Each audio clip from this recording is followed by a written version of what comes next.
今度の遠足行けるかもしれないわ。優しいおじさんが困った時はいつでも訪ねておいで。お母ちゃん。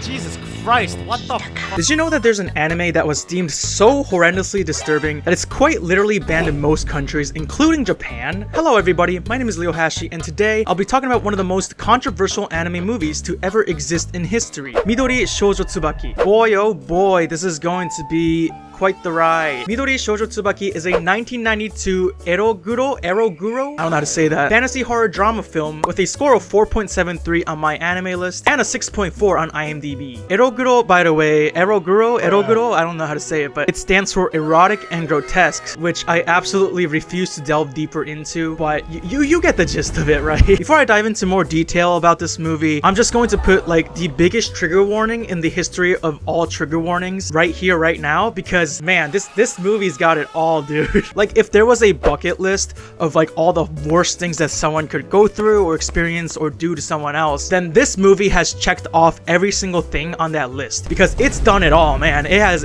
like, this movie has literally completed the national Pokédex of the worst things that can happen to a person. To be more specific though, this movie has depictions of sexual assault, child abuse, animal abuse, grooming of minors, pure unfiltered gore, people transforming and morphing into grotesque beings in very grotesque and disgusting ways, suicide, and extreme violence, amongst other things. So if any of these topics are things that might upset you or might affect you in a very negative way, then please watch this video with a lot of caution. So I went into this movie pretty much completely blind, not knowing what to expect, not really knowing anything except for the fact that it was pretty much banned worldwide. And I was just like, I mean, how bad could it really be?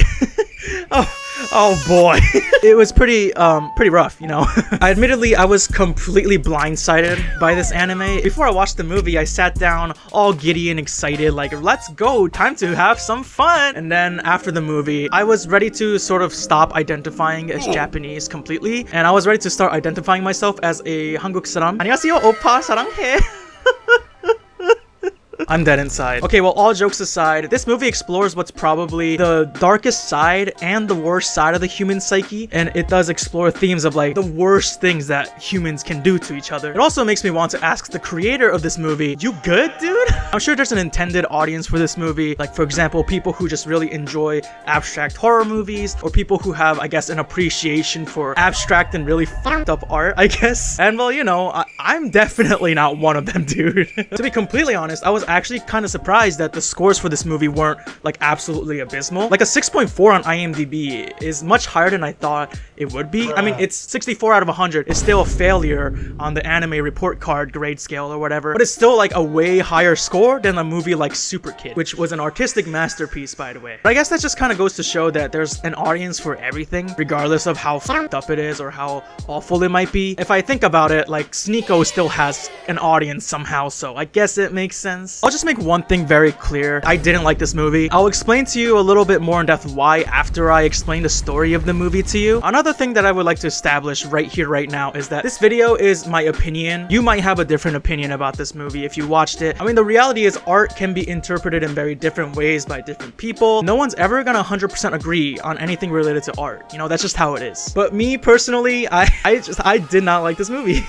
And although, you know, usually I make my videos full of like memes and like me dabbing or making jokes or whatever, this video might be kind of different and it won't be as lighthearted as the other videos I make. I'm still gonna sprinkle some memes and jokes throughout this video because that's how I cope, but this is probably the most, I guess, serious video that I've made on YouTube. Anyways, let's dive into the story of this movie, shall we?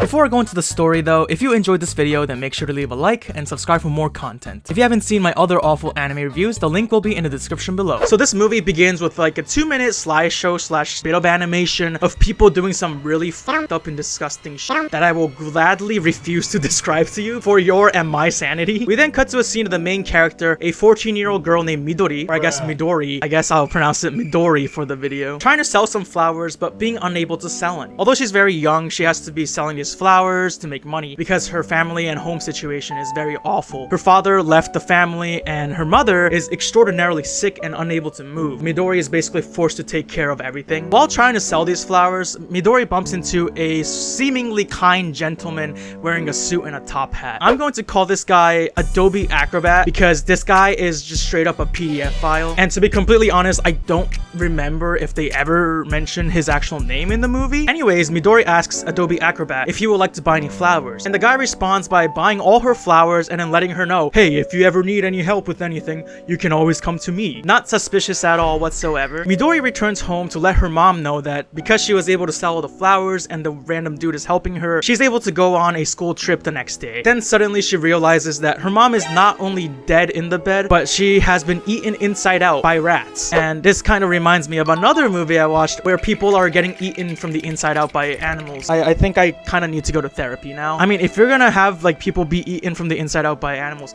can it be something a little cuter like a rabbit? Oh, Jesus, what am I saying? Okay, anyway, after losing her mother, Midori is ostracized by the society around her because society is dog shit, and so she decides to go to Adobe Acrobat to ask for his help. Unfortunately, she has no one else to turn to at this point. It turns out that Adobe Acrobat is actually running a freak show circus, and Midori ends up staying there. However, instead of her life getting any better, Midori's life becomes even worse, unfortunately, as she is forced to be the other performer's servant, and she frequently gets bullied, abused, tortured, and sexually assaulted by everyone around her. Yeah, this is quite the beginning of a movie, huh? Let's take a brief moment and watch this cute dog video and just let our minds sort of rest for a moment.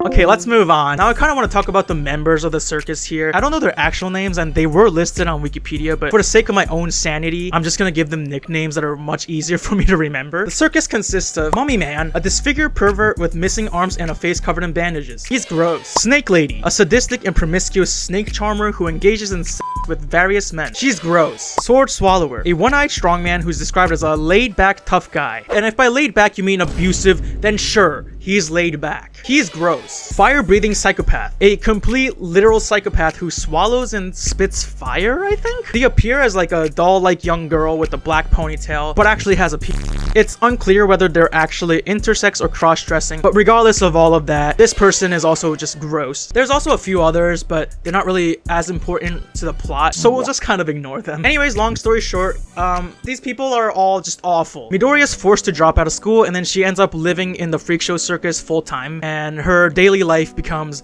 a living hell. I don't want to delve into too much detail, but you can only really imagine what kinds of things she's been subjected to every single day. Like, for example, we see a wonderful and amazing and delicious visual of a dead animal, and Midori pukes at the sight of it. The others are just like, oh, this is too squeamish. It's part of the job. Like, y'all, she's a child. Please, give her a damn break. There's also a moment where Midori wakes up in the middle of the night, and she just wakes up to the sight of Snake Lady having sex with Mummy Man and Sword Swallower. Like, they're just literally having a fucking yeah, good fucking morning, am I right? Wait, it wasn't, that's not what I didn't mean like a pun. And then she goes to another room, and then she literally sees Adobe Acrobat engaging in some eyeball licking action with the fire-breathing psychopath. Holy hell, what the hell is going on? And keep in mind, this fire-breathing psychopath is quite literally underage. Man, I didn't know they had Dr. Disrespect in this movie.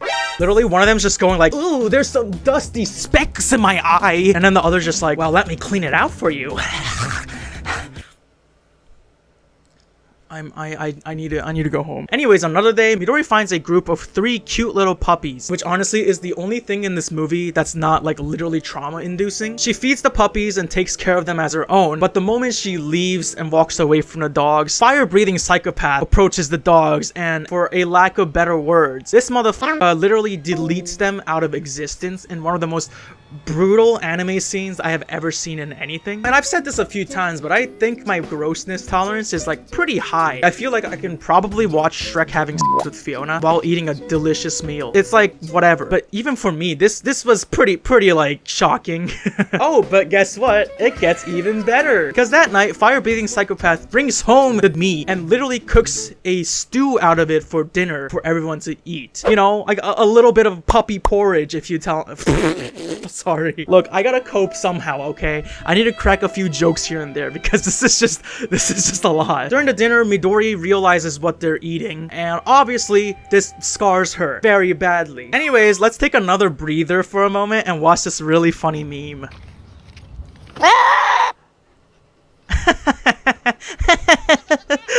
In a heartbreaking scene, we see Midori wave at a train, signifying her desire to get the fuck out of there. Then on another cold night, she is quite literally sexually assaulted by Mummy Man. You know, maybe I should stop describing like specific scenes that happen in this movie and just say this. Basically, for the first 12 to 15 minutes of this movie, we watch this poor girl go through tons of irreversible trauma that will definitely affect her for the rest of her entire life in a very negative way. Yeah, it's just pretty awful, honestly. Anyways, we find out that the circus is not doing great in terms of finances. Adobe Acrobat has not paid his employees in about 3 months because they're just that broke. And then one day, a mysterious man who is able to fit himself into a jar and leave it at will comes to the circus. His name is Wonder Masamitsu. By the way, coming like inside and out of a jar at will is a very interesting and quite a unique skill set to have. Like, imagine putting that shit on your resume. My skill set is customer service, teamwork, problem solving, and coding in multiple languages,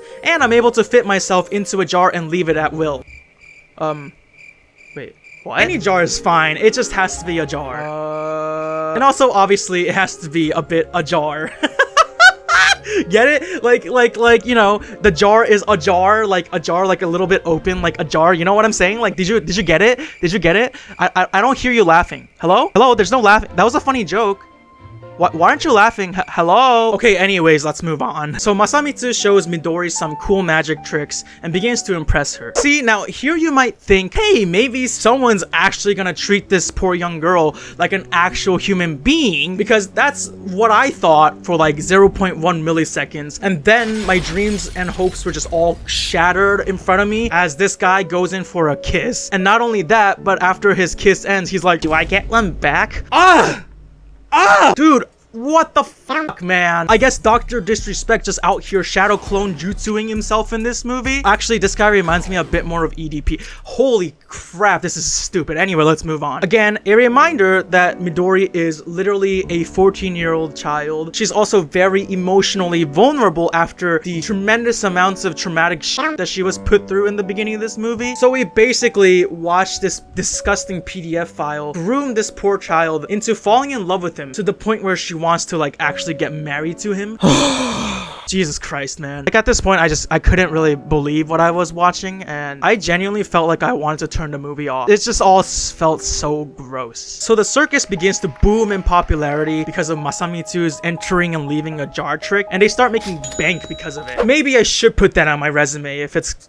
Anyway, and Midori becomes a sort of like magician's assistant to Masamitsu. However, tensions begin to rise in the circus as Masamitsu begins to become the most popular act, and Adobe Acrobat begins to kiss his ass, being like, well, you are the money maker, sir. And then the others are like starting to get really pissed off about this. Masamitsu sees the way the others treat Midori, and this starts to piss him off. Masamitsu and Midori go on a date, which, by the way, fucking ill, actually disgusting. During this date, Masamitsu starts to explain to Midori how he actually does the jar trick, but unfortunately, instead of actually hearing the explanation, the movie then cuts to the scene that has text on the screen. It all sounds like a fucking riddle to me. It might as well have been written in like Minecraft enchanting table, because I still have no fucking idea what he said or what it was supposed to be or how any of this text relates to the story or what they were talking about. Maybe I'm just not high IQ enough to grasp the whole picture. I don't know, but anyway. Midori begins to wear makeup and becoming more confident in herself. She begins to talk back to her abusers. They don't like this. Sword Swallower gets angry and he starts like tossing her up and down like a little toy, and then suddenly Midori grows enormous, and then she starts like destroying the house around her, and this makes everyone shocked and scared and stuff like that. But suddenly we cut to Masamitsu standing in front of the abusers, and then we see Midori behind Masamitsu back to her normal size, and the house and everything is just back to normal. I think that might have been an illusion, but to the people who were seeing the illusion, it was like genuinely real. They were seeing it and feeling it as if it was genuinely happening in front of them. Masamitsu then basically forces everyone else to do some chores and stuff that they always force Midori to do. And then he goes to Midori and says, hey, you're free to do anything you want. Take some money and go. He also begins to do the calculations for everyone's payments and stuff, which usually is done by Acrobat. Basically, he's just starting to take take over the circus. Midori, who's just chilling outside, is approached by Mummy Man, who comes up to her and goes, "Let me apologize. Let's be friendly." Disgusting. And Masamitsu watches this happen from the shadows. As Mummy Man walks away from Midori, he starts muttering to himself, "Midori is mine. I'm not gonna give her to that man." Suddenly, he gets swallowed up by quicksand. I think it's quicksand. For the sake of the story, let's just say it's quicksand. He's suddenly approached by none other than himself, but Mummy Man sees through this and realizes that this is just an illusion created by Masamitsu, I guess. However, he sinks deeper and deeper into the quicksand as Masamitsu watches him and whispers to himself, "Midori is mine." Everyone in this movie makes me want to vomit. I can't. They later find Mummy Man dead, and apparently it looks like he suffocated to death from swallowing mud. Midori starts running away, and Masamitsu chases her down, and Midori tells him that she saw him killing Mummy Man by like shoving mud into his mouth. She says that she's scared of him. Masamitsu responds with, "I did it for you." Before I move on, I just want to kind of explain my interpretation of all this stuff. So I think that Masamitsu, he has this ability to basically show people illusions, but these illusions are so real to the people that are seeing them. It just feels real, and the effects all feel real, and even though nothing physically might be happening, and even though you might actually not be getting harmed, you still feel like you are, I guess. Like for example, Mummy Man was sinking into the quicksand, or I guess quick mud, but that was just an illusion and he wasn't actually sinking into the quick mud, but rather it was Masamitsu like shoving mud into his mouth. But I think the illusion made it feel like he was actually sinking into the mud and suffocating to death from that. Now I might be wrong, but I guess that's my personal headcanon for this stuff. Anyways, one day a filmmaker visits the circus and starts to scout out Midori. He tells her that she could leave this hellhole and live a way better life as a star. Masamitsu is angered by this and he rips up the business card and he kicks the guy out. And honestly, this behavior didn't really surprise me, especially coming from a child groomer like him. Still, Christ almighty, it is difficult to watch this happen. Later that night, Midori lays in bed under a blanket and Masamitsu calls her over to help him out with the show. But she's like, "I'm tired." And then Masamitsu pulls the blanket off of her and sees that she had actually reconstructed the business card. This makes Masamitsu mad and he like destroys the business card again, shoves her into like a mirror, and then after that traps her in a jar. And I think this jar is supposed to be an illusion to make her feel like she's trapped in a jar and not like she's actually in a jar. During his show, the audience starts to pester Masamitsu, who in return starts to freak out at the audience. He's like, "I hate all of you!" And like, "You're all greedy little And then one dude in the audience calls him Shorty, and ooh, Masamitsu did not like that. Man, a child groomer and insecure about his height. This guy isn't a red flag. He's just straight up red. But yeah, he gets really upset after being called Shorty. He points his finger up to the ceiling and like light bulbs begin to explode. Everything goes to shit. All the people in the audience begin to like transform and become disfigured, or they start like exploding, or like, you know, it's just unspeakable things begin happening to these people. Just imagine that scene from Akira where Tetsuo starts to like blob up and like mutate into this amorphous big sort of blob of flesh. But that on steroids is basically what this is. Now to clarify, yeah, this is all just an illusion and none of this is actually really happening to anybody physically, like in reality. But remember, this illusion, it just feels extremely real to the point where I'm sure that the people becoming like disfigured or exploding actually felt those effects. I'm sure that's not a very fun feeling to go through, I think. Later, Masamitsu is laying on a bed, tired from all the stuff that he just did. Everyone except Adobe Acrobat is cheering him on for going completely sicko mode on the audience. So yeah, it's confirmed here that it was just an illusion and that everyone's bodies changed back to normal and no one was actually harmed, at least physically. Psychologically, now that's a very different story. As they discuss having to like move locations of the circus, Masamitsu tells everyone that he's quitting the circus. He later asks Midori if she would leave with him to go somewhere far away. Midori responds that she doesn't want to and that she wants to go home to Tokyo. Masamitsu then shows her an illusion, one where she's like happy, living a peaceful family life, and is preparing for school the next day. Her dad is actually there, her mom is not sick and also uneaten by rats, and Midori is happy. Now of course this is just an illusion, so none of this is real, but again, to Midori, this illusion feels extremely real. To me, that adds like another layer of just tragedy and heartbreak. Something about this just makes me so sad to think about. She wakes up from this illusion and then tells Masamitsu that she's now willing to go with him. Now it just kind of feels like this dude is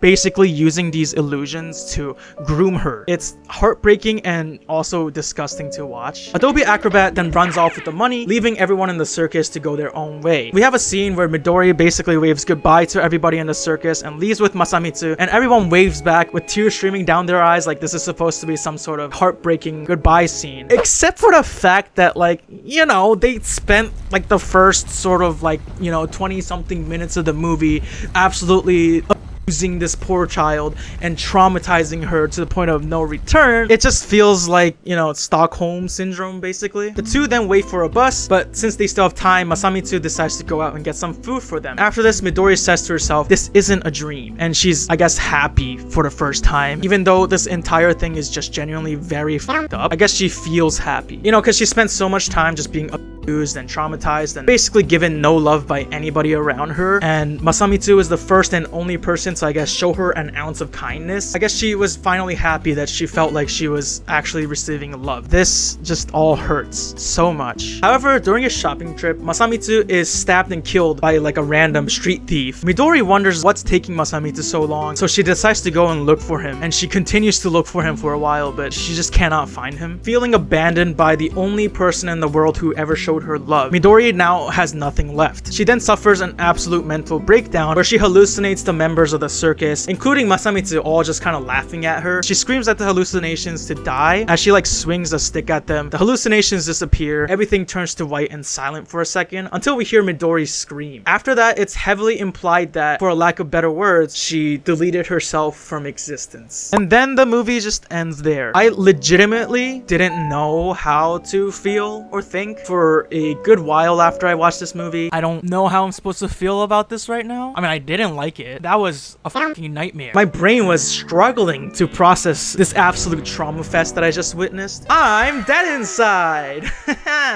Before I move on to my thoughts, I do want to do a sort of brief overview of the history of the making of this film. This anime was actually based on a manga, which was based on a story from a kamishibai or paper theater that was popular during the Showa period of Japan. The true origin of this story is uncertain, but the story is usually attributed to a creator known as Seiyun. The story was then adapted into an Eroguro manga by, what's his name? Suehiro Maruo. On a side note, I kind of wish I never learned what the hell Eroguro was, but unfortunately after making that video about the island of giant insects, now I know what it is, and my life is now worse because of it. This manga was then adapted into this anime movie in 1992 by Hiroshi Harada, who actually spent his own life savings to create this movie all on his own. He apparently hand drew over like 5,000 sheets of animation for this movie. It turns out that the subject matter of this movie made it very hard, nay impossible, for him to find any sponsors to help him produce and create the movie, which I guess should surprise like literally like no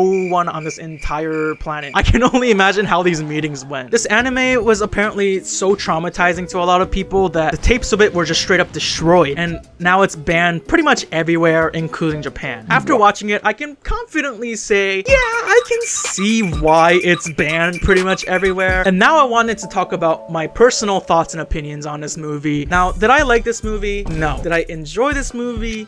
No. Would I watch it again or recommend it to anyone else? No, no, and no. The art was certainly a choice. I mean, look, the creator of this literally drew the entire thing on his own, and that's no easy task. That is the only thing that I can give this guy props for, okay? Because that's a lot of work and passion. But at the same time, it's like, I can't really agree with the subject matter of what he was drawing. Like, I know it's quite possible that he created this film to have a sort of message and meaning that people can get from it. And it wasn't like he was drawing this shit to like enjoy it for himself in a disgusting way, but I'm still having a hard time getting behind it and supporting it at all. You're still drawing a depiction of childhood. The gore, the disgusting imagery, people getting deformed and shit, and also just the dogs too. While it was all a little extra, I would say it was actually the least of my concerns when it came to this movie. Personally, again, I have a pretty high grossness tolerance, so I think I could have just straight up eaten a meal while watching this movie in terms of the gore, but I can't imagine someone who might be a little more sensitive to like that sort of imagery and gore might feel about this. And I'm sure there are people who have been affected by, like, for example, the dog scene in a very negative way. Like, they could probably see some nightmares of that shit, you know? That was pretty bad. I hated the characters. I mean, let's be real. They were all basically just deplorable, irredeemable, awful, horrible human beings that literally just took advantage of a child. But above all else, I think what made this movie so hard for me to watch was to watch Midori, this poor young girl, go through the amount of trauma that she went through in this movie. After all the awful abuse and stuff that she goes through, she gets groomed, and then she loses everything, and then in the end she deletes herself. You know, that's just the entire story basically. It was painful for me to watch because no child should ever have to go through that kind of thing. Seeing this poor girl who did literally nothing to deserve everything that happened to her was just heartbreaking for me to watch. I know this is a piece of fiction, but it was really starting to affect me, man. Like, I was just starting to be like, dude, what is this? From a writing standpoint, it didn't even really feel like there was any sort of solid story. I mean, I guess there was a story, but to me it felt like the story was just Midori goes through a lifetime of awful traumatic shit, the movie. And you know, Midori, although I did feel extremely bad for her, it also felt like she was very surface level as a character, unfortunately. Her entire being was overshadowed by basically all the fucked up things that she went through. That kind of became her identity, I guess. The other characters weren't interesting from like a storytelling standpoint either. They were just deplorable. It's not necessarily a bad thing to have just irredeemable, terrible people or have people go through awful trauma. There's a lot of not just animes, but shows or media in general with irredeemable pieces of shit characters. People go through traumatic things in media all the time. It's part of storytelling, and it's not necessarily always a bad thing. People can tell interesting or engaging or, you know, meaningful stories using these sort of story devices. But this movie just felt like, hey, watch this girl go through abuse for 40 minutes. And that's not something that I personally really enjoy. Look, I know that some people might make the argument that this is art, and art is supposed to express things and also carry a message that the viewer gets from it. People can interpret art in different ways and really can find meaning in anything if they really choose to do so. Like, if I really wanted to give a meaning to this movie, then I guess I could say that it does depict the evil that exists in our real world in a very raw and unfiltered way. For example, things like grooming and PDF files are still unfortunately very relevant to this day, because I mean, we see incidents of influencers talking to minors like every other day at this point. These are all things that unfortunately do exist in our world. The world is shit, you know? Like, people just go through terrible, awful things sometimes just for no reason. But I guess I just can't completely bring myself to agree with that sort of messaging, because if I do continue down this path of the message that I just crafted about this movie, then the movie could be implying that things will never get better. You'll just lose everything and continue to lose everything. And literally, this is shown at the end of the movie where Midori loses everything, including hope for herself and her life. I just personally have a very different perspective from that kind of thing. I personally believe that, yeah, life can suck just for anybody. Life is shit sometimes, and sometimes things might just feel completely hopeless. But hope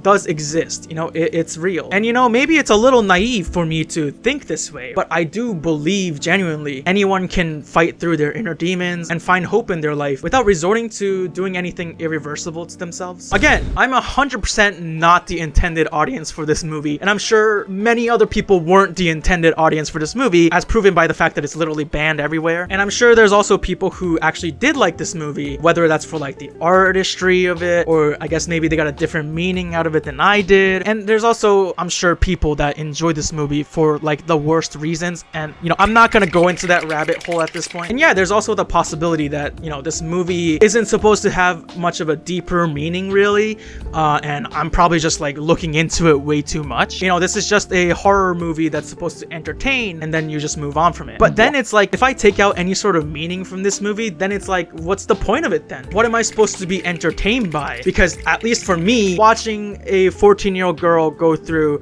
her entire life being abused and groomed isn't really my form of entertainment, you know what I'm saying? And there might be people who will call me a snowflake for reacting so negatively to this movie, but am I really a snowflake if I'm literally just watching an underage girl get abused and groomed in front of me? And so the bottom line is, yeah, I didn't like this movie. Again, I know that this is a piece of fiction, but even then, it just felt so painful for me to watch this poor girl go through so much shit. She was a victim of a cruel world, and I couldn't do anything but just watch it unfold. To me, there's just nothing to gain out of that, and no amount of like artistic expression or deeper meanings is really gonna excuse the awfulness that I just witnessed in this movie. I know it's not realistic to say that every story is gonna have a happy ending in stories or in real life, you know, that's just how the world is. But is it so wrong for me to want to see Midori have a happy ending after all the shit she went through? Long story short, yeah, I can see why this movie was banned from the entire planet.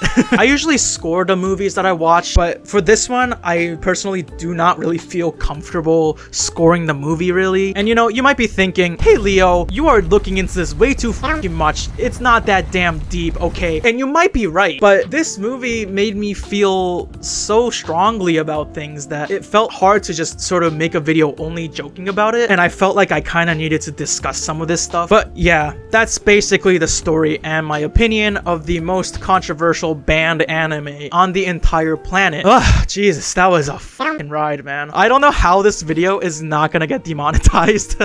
Next video I make is not gonna be this heavy, okay? I'm gonna watch a shitty anime and just make fun of it again without any sort of real discussion. If you enjoyed this video, make sure to leave a like and don't forget to subscribe for more content. I will see you in the next video that I decide to make. Peace out.